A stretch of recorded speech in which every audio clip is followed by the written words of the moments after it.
Today is the third and final installment in our three-part series about wolf dens that are coming to Slough Creek. So previously we looked at the dens that are just holes in the ground and how we're making those in the game, and then we looked at the rock dens and showed making one of those.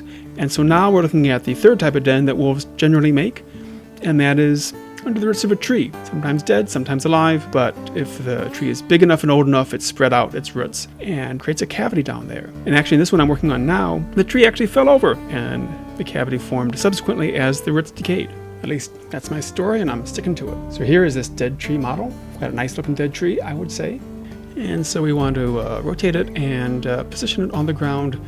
Here I've already done a little prep here by painting the terrain with this kind of sandy clay soil. But of course, when the tree falls over, it leaves a cavity in the ground. And so we want to carve that out. And then make a hole. Now, this is obviously very crude. This is just based on the resolution of the terrain, which is fairly low resolution because it covers a very large area. And now cut a hole in the terrain right where the den entrance is. This is really just to make the terrain invisible at this spot because we'll use a custom mesh to form the real entrance and wall around the den. And so we need somebody with some real talent to do this. So I asked Donovan Peterman, who made the ice flows that we showed a couple weeks ago, to make it. But to give him some guidance, I used a modeling tool in Unity just to kind of rough out the basic shape and how it fits into the terrain. So starting with a primitive, which in this case is an ashtray because it has a hole in the middle, which is very convenient because I need a hole for the den entrance. I manipulated this, but unfortunately I didn't realize I wasn't capturing video at the time, so you'll have to take my word for it. I manipulated this until I got roughly the shape that I wanted, and then sent that mesh to Donovan, and he created the actual mesh and sent it back. Now, along with the mesh, Donovan created a standard set of textures that go with this. But as you may have seen in previous devlogs, I've got some fancy shaders that I like to use that let me create a more naturalistic look that's really better integrated with our specific terrain. So now there are 4 different textures being mixed on the mesh. And here just using a random noise pattern, which doesn't look very good. But what I really want to use is a splat map that uses color channels to control what texture appears where, both in a broad area, as like the grass should be up on top, as well as a lot of little bits of random noise. You can have some pebbles kind of mixed in there with the that sandy dirt.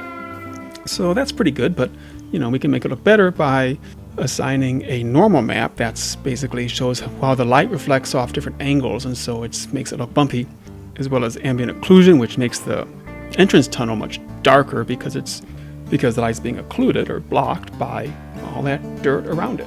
And I think I'll adjust the tiling scale of these textures. They're a little too large compared to the textures on the terrain. Yeah, that's a little better. And then there it is. Actually, the tree is, I think, a little too big. Let's scale it down some. Okay. That, of course, took a lot longer to actually do and experiment with and try different things in real life than it does when condensed down into a little video. But it's fun. So generally I like this. It does feel a little empty, though. I've tried putting a couple different things in here, roots and stuff like that. They just don't look right. So let's add a few grass patches here. Nothing too big, nothing to get in the way of the pups.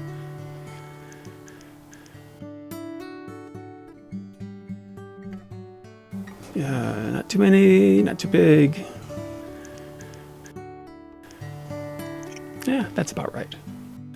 And now the question, of course, always is, what do the pups think?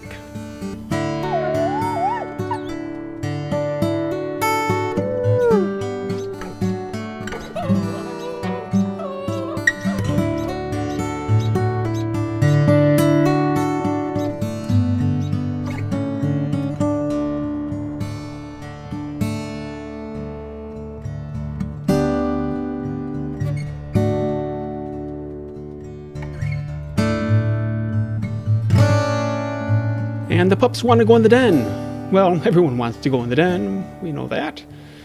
And we're working on something.